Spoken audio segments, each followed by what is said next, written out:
Happy Monday, everybody. I'm coming to you from a bit of an unusual spot today as I'm heading into surgery in a few hours, but I wanted to make sure you got your daily update before I go under because, I wouldn't leave you hanging. Let's get into what's been happening over the past 24 hours. Starting with the AI world, which continues to dominate headlines, Elon Musk says token demand for Grok is rising super fast, which shows just how intense the AI race is getting and how these large language models are becoming increasingly resource hungry.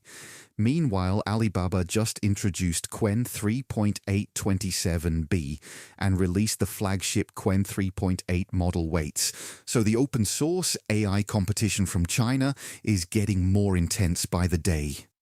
Nvidia is looking at investing $3 billion in SB Energy under an OpenAI data center deal, which just goes to show how much capital is flowing into AI infrastructure right now and how energy is becoming the key bottleneck for scaling these systems.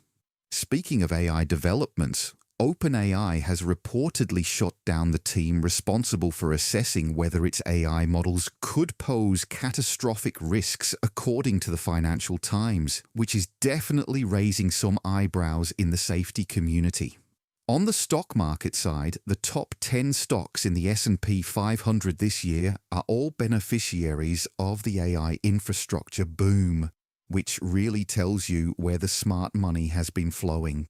The best performing stocks in the S&P 500 over the last 5, 10, 15 and 20 years continue to highlight those long-term leaders that have compounded wealth for patient investors. On the bond market front, the longest duration bond ETF is now down 63%.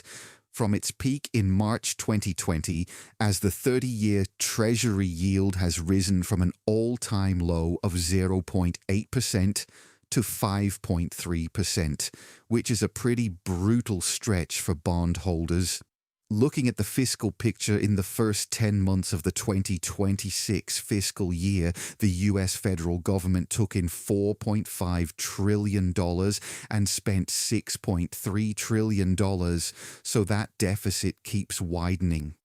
On the crypto side, public company Strive's CEO is hinting at buying more Bitcoin, saying the mission is simple: take this thing to the moon, which is the kind of energy we like to see from corporate treasuries. In the altcoin space, things are getting wild as they're now trading Anthem's X account like a coin on this new platform called Creator Capital, which has already surpassed 2,000 sold in volume.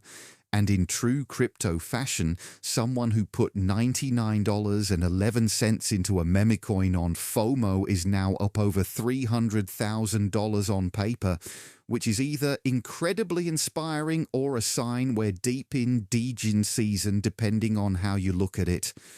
That's your crypto and finance wrap for today. Make sure to follow along and I'll catch you tomorrow with another update.